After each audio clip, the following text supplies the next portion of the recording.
Climate change.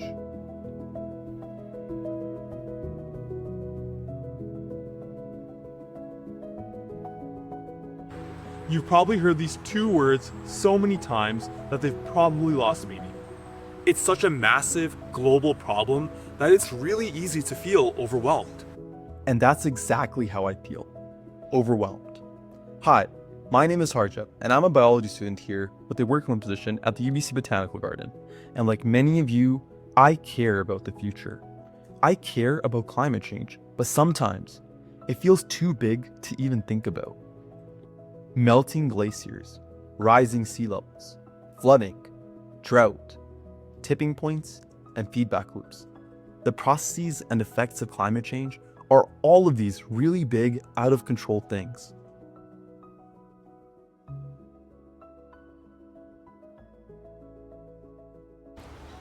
Climate change is such a huge problem that when it gets talked about in the media or on social media, it's often in pretty black and white terms.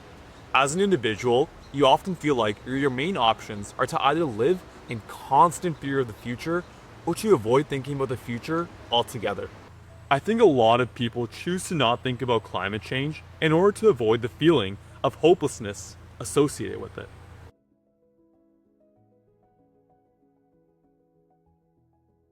Maybe we even choose to listen to the opinions of others instead of formulating our own. Which is why I'm going to embark on a journey of my own. I want a way of thinking about climate change that is a bit more critical and also hopeful. So, what does climate change really mean to me? I mean, maybe climate change is all of these things, but that doesn't really help me to think about it clearly, and it certainly doesn't make me feel hopeful. The problem is where to start. I have a feeling that books and the internet are simply not going to cut it. I need concrete details and a broader perspective.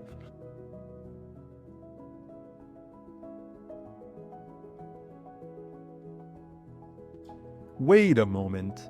When I think about it, a botanical garden is full of opportunities to see change happening in a concrete way. And there's multiple different kinds of climate research taking place right here. Then, maybe this right here is the perfect place to be thinking about climate change. The UBC Botanical Garden holds carefully documented collections of plants from all over the world, which means the effects of climate change can be observed here in a direct and systematic way. I wonder what kind of perspective my plant scientists have on climate change.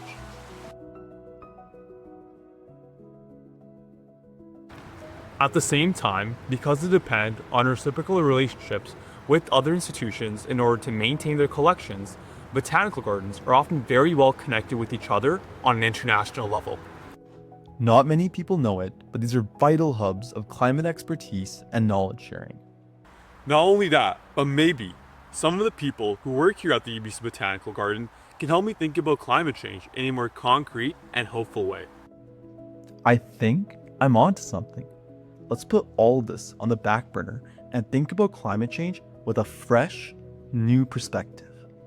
I would like you to come and join me over the next few weeks as I'll be exploring the different kinds of climate research taking place right here at the UBC Botanical Garden, and then trying to decipher what climate change really means for me and for you too.